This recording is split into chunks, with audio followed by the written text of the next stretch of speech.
My name is Samsoy. I spent 7 years in the orphanage, but I'm not real orphan.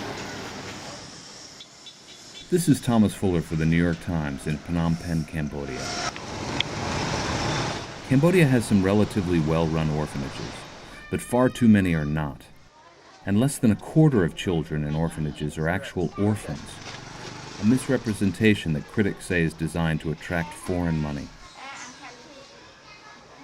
In May, Somali Mom, an internationally renowned activist against the exploitation of women and children in Cambodia, stepped down from the foundation that bears her name over reports she fabricated stories, including her own. This has highlighted shady practices at other charitable organizations focusing on children. This is an orphanage in Phnom Penh. Another branch, run by the same owner, was closed down by the government amid accusations of sexual abuse and poor conditions. Foreign empathy has kept orphanages like this in business. Orphanages are part of the tourist circuit. Misery tourism has created a perverse incentive of forcing children to look sad and pathetic.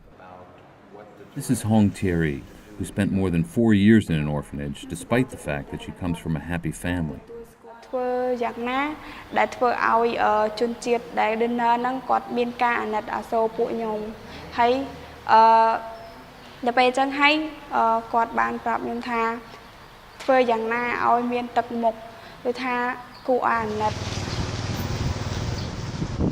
Children in orphanages are often told to lie and to wear rags.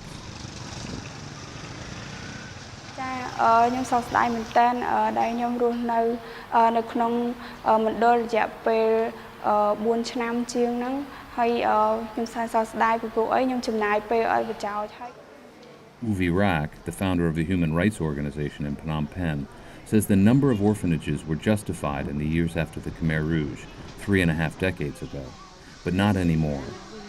The problem is you have this beggar mentality. Cambodians are actually starting to have a beggar mentality, and that is, there's a dilemma for a beggar. Let's say you're malnourished, you need the support. If you're malnourished, you can get support. By getting support, you're no longer malnourished. Some families say they are tricked into sending their children to the orphanages. They're promised a good education for their children, which activists say rarely happens. Sam Soy now works at an organization that encourages children to leave orphanages and go back to their families. We drove with Sam Soy to his former orphanage, which has since been closed down. But he said he didn't want to stay. The memories were painful. Walking through downtown Phnom Penh, Sam Soy had a message for tourists coming to Cambodia. Find a good way to support children, not go to the orphanage, because most orphanage is not good for the children. It's not support the children.